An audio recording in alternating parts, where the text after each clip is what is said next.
6.1 지방선거의 시계가 점차 빠르게 돌아가고 있습니다. 대선 후보급 정치인들이 속속 출사표를 내는 가운데 윤석열 정부 출범 이후 선거까지 어떤 변수들이 있는지 짚어보도록 하겠습니다.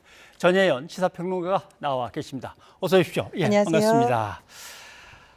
경기지사 얘기부터 하게 되면 자칫 아직 경선이 치러진 게 아니기 때문에 뜨거운 빅매치가 벌어질 수도 있겠는데 우선 오늘 출사표를 던진 후보들 음성을 한번 좀 들어보죠. 예. 경기도지사 선거에 출마합니다. 경기도가 바뀌면 대한민국이 바뀝니다. 경기도를 대한민국의 변화를 이끌 새로운 중심으로 만들겠습니다. 23년째 정치의 한복판에서 바람과 서리를 맞으며 키워온 저의 모든 역량을 쏟아부어 경기도를 위해 대한민국을 위해 저를 바치겠다는 약속을 드립니다. 네, 지금 등장한 두 사람의 빅매치는 조금 뒤로 미루고 우선 김동연 새로운 물결 대표가 출마 선언을 저렇게 하면은 민주당 경선은 지금 안민석 의원, 그다음에 염태영 전 수원시장, 그리고 조정식 의원, 또 최재성 전 수석도 나온다 안 나온다 얘기가 좀 있는데 좀 정리를 한번 해봐 주시죠. 누구입니까? 예, 지금 말씀해 주셨듯이 새로운 물결과의 합당론의 속도가 붙으니까요. 지난 대선에서 이재명 후보와 손을 잡았던 김동연 대표가 이제 출마를 하고 또 출마 선언을 했습니다. 민주당 내에서는 중진인 안민석 의원과 조정식 의원 그리고 염태영 전 수원시장이 지금 출마 의사를 밝혔고요. 최재성 전 수석 같은 경우는 아직 뚜렷한 입장은 아니지만 후보군으로 거론이 되고 있는 상황입니다. 그런데 이번 선거는 제가 보기에 삼심 선거입니다. 삼심 선거. 예. 첫 번째, 민주당은 사실 대선 패배 이후에 분위기가 많이 가라앉아 있는데 그래도 경기도는 해볼 만하다. 첫 번째 키워드 관심을 끌 수 있는 그래도 지역이고 예. 두 번째 그러나 안심하기에는 이르다. 왜냐하면 이번 대선에서 물론 이재명 후보의 경기도에서의 득표율이 국민의힘 윤석열 후보보다 높았습니다만 예. 지난 총선에서 민주당이 압승했던 것을 생각해 본다면 그렇죠. 사실 승리를 낙관하기는 어렵습니다. 안심하기 어렵다. 세 번째로는 민심, 당심, 이심 이 3종 세트가 맞아야겠죠. 경선 룰을 말씀해 주셨는데 대부분의 선거에서 민주당은 민심, 일반 국민 여론조사와 당심, 당원들의 의견을 반영할 수 있는 그것이 여론조사든 어떤 방식이든 예. 50%를 반영했거든요. 그런데 지금 김동연 대표의 발언을 살짝 해석해 보면 그렇게 될 경우에는 당의 세력이 상대적으로 적었던 후보들이 불리할 수 있다고 그렇죠. 아마 예측을 할 것 같습니다. 예. 그래서 이 부분은 최고위원회에서도 조정할 가능성이 있기 때문에 이 부분을 봐야 되고요. 제가 2심이라고 말하는 것은 이재명 전 대선 후보 지금 상임 고문이 활동은 안 하고 있지만 여전히 언제쯤 등판할까? 네. 또 누구에게 과연 더 손을 들어줄까에 관심이 쏠리기 때문에 이 세 가지 점에 대해서 관심이 높아질 것으로 보입니다. 2심. 사실 이재명 이제 후보가 이제 선거전에서 나서서 도와준다면 상당히 도움이 되기 때문에 자기가 어떤 사람에게 의중이 있는지를 공개적으로 얘기를 할지는 모르겠습니다만 2심. 그리고 국민의힘에서는 이제 유승민 전 의원이 출사표 던져서 그 목소리를 잠깐 들어봤습니다만은 대선에서는 뭐 존재감이 확실했습니다만은 경기도는 말씀하신 대로 사실 이번 대선의 정권 교체 때문에 조금 다르긴 했지만 그동안 경기도에서는 뭐 민주당이 항상 유리했기 때문에 그것도 상당히 앞서 있었기 때문에 또 거기에 살아본 적도 없어서 좀 불리한 지역일 것 같은데 결심을 했어요. 그렇습니다. 그러나 어쨌든 대선에서 국민의힘이 이겼고 또 부동산이라든가 이런 부분에 의해서 과연 민주당의 좀 비판적이었던 여론이 단기간에 민주당에게 다시 돌아설지 좋은 쪽으로 그런 예. 부분을 아마 보고 경제통인 유승민 의원이 결심을 한 것으로 보입니다. 제가 보기에 유승민 전 의원의 좀 어떤 기회 요인이라고 본다면 개혁 보수의 이미지를 그동안 굳혀왔었고 예. 그리고 경제통이라는 부분이 좀 기회 요소라고 보고요. 하지만 좀 아쉬운 부분은 뭐냐면 예를 들면 민주당의 경우에는 이재명 전 후보가 막판에 등판했을 경우에 분명히 지원군 효과가 있을 것이라고 기대하고 있거든요. 예.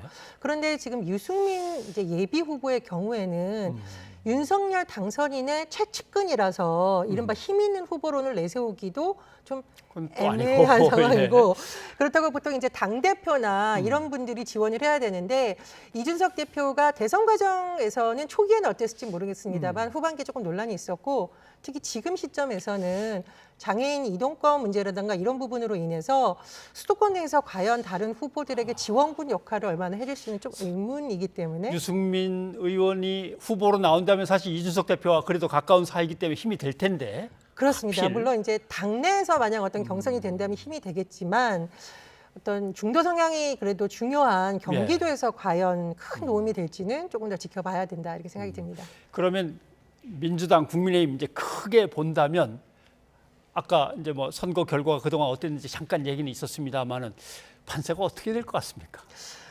제가 보기에는 현재 민주당이 그나마 좀 많은 기대를 걸고 있는 지역으로 지금 보입니다. 그런데 민주당에도 위험 요인이 있는데요. 이렇게 어떤 외부에서 들어온 거물급 인사와 내부에서 경쟁력을 다져온 인사들끼리 경선을 했을 경우 일단 이 경선의 후유증이 굉장히 심각해질 수 있습니다. 예. 그래서 그런 부분에 대해서 어떻게 잘 관리를 하고 어떻게 힘을 모을지가 하나의 변수가 될 거라고 보고요. 또 하나는 민주당이 지난 대선 결과를 놓고 기대를 많이 하고 있습니다만 그래도 윤석열 정부가 만약 5월 10일 이후 전후에 어떤 경기도민의 마음을 움직일 수 있는 부동산이라든가 뭐 교통공약이라든가 이걸 내서 컨벤션 효과를 노린다면 국민의힘으로서도 5% 대선 차이를 뒤진다는 부분에 좀 기대를 걸지 않을까 그런 생각이 듭니다. 말씀하신 부분 지금 외부 사람과 내부 사람이 이제 부딪혀서 경선을 하고 할 때 자칫하면 이제 후유증이 생길 수 있다는 말씀. 염태영 전 수원시장 얘기가 생각이 나네요. 뭐 대선 하다가 이름 날려갖고 대선 끝나면은 다들 이렇게 지자체장으로 나올 수 있는 거냐?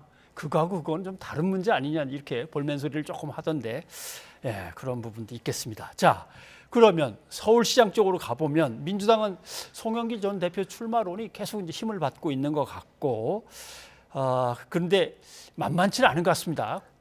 지금 저 양반이 나가야 되는 거야? 한번 그 얘기도 좀 들어보죠. 불출마 선언을 대선 기간 중에 했었고요. 네. 대선을 패배했을 때 당 대표였고 예. 또 지역 연고 기반이 인천이고. 네. 근데 갑자기 서울로 오신다. 뭐 그런 것들을 감안하면은 조금 자연스럽지는 않죠. 그런 것은 아닌 것 같아요. 아닌 거죠. 만약 이 독배를 본인이 들어야 된다라고 예. 한다면 기꺼이 하겠다라는 그런 의지는 결연한 의지는 좀 보였습니다. 추대가 아니어도 송영길 전 대표가 그 독배를 드실 거라고 생각하시고요. 저는 그럴 거라고 봅니다. 그럴 거라고. 독배라고 계속 표현들을 서로 하는군요. 뭔지 모르겠지만. 그런데 송영길 전 대표 발언은 개인이 아닌 당이 성실하게 답을 해야 된다. 이게 나가겠다는 뜻입니까? 안 나가겠다는 뜻입니까? 나가고 싶으니까 도와달라는 뜻입니까? 나가고 싶은데 당에서 더 밀어주면 명분이 있을 것 같다로 저는 해석이 됩니다. 왜냐하면 사실 송영길 지금 이제 전 대표의 입장에서는 향후에 선택할 수 있는 정치적 경로가 대선 빼고 이제 있을까요? 당대표도 했고요. 예, 예, 자치단체장도 당대표도 했고 했고. 했기 때문에 그런 가운데서 어떤 정치적으로 활동을 하는 것에 대해서는 본인도 나쁘지 않다라는 판단이 있겠습니다만 예. 지금 대선 패배에 책임을 지고 물러난 지도부잖아요. 그렇다 보니 당내에서도 비판 여론이 만만치가 않습니다. 그래서 본인이 나가겠다 안 하겠다 말하기가 굉장히 어렵기 때문에 일단 당내에서의 움직임이라든가 여론에 따라서 결정을 할 것으로 보이고요.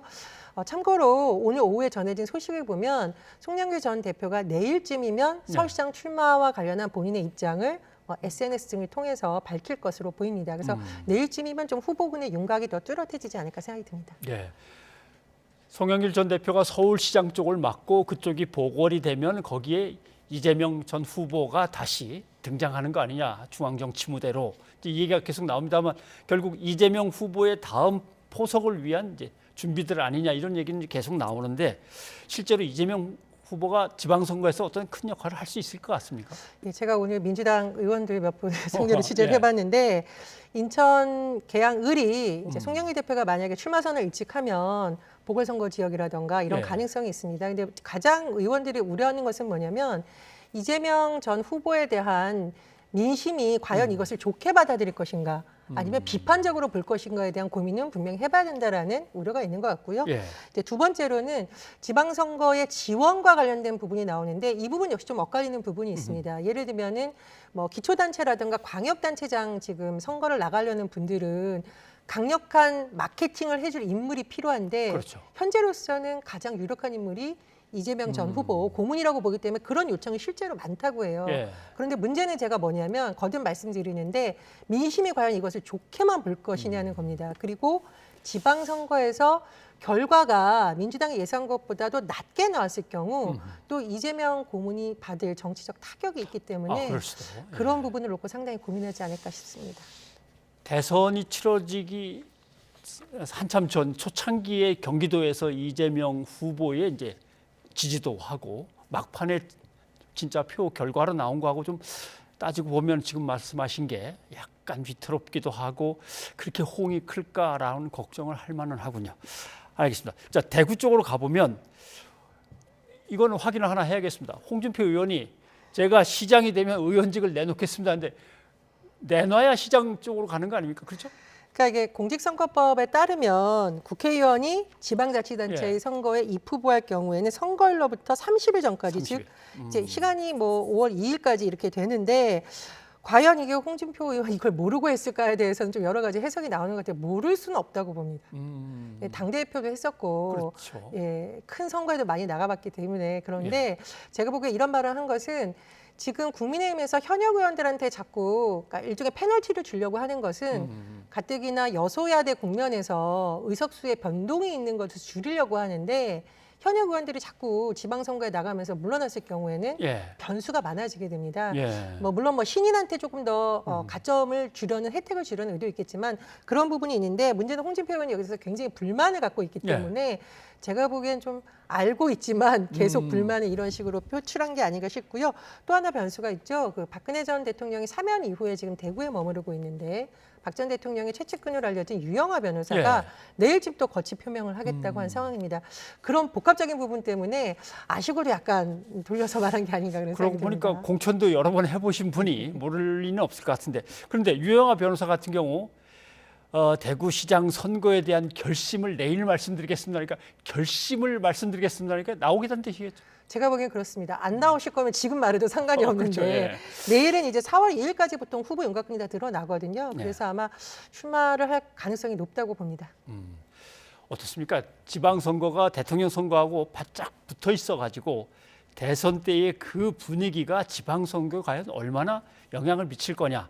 또 대선은 전국적으로 그냥 치러지는 거지만 지방은 지역마다 어느 동을 누가 더 장악하고 뭐 어느 성씨가 여기에 많이 모여 살고 상당히 복잡한 변수들이 많은데 대선이 지방선거하고 얼마나 연계되겠습니까?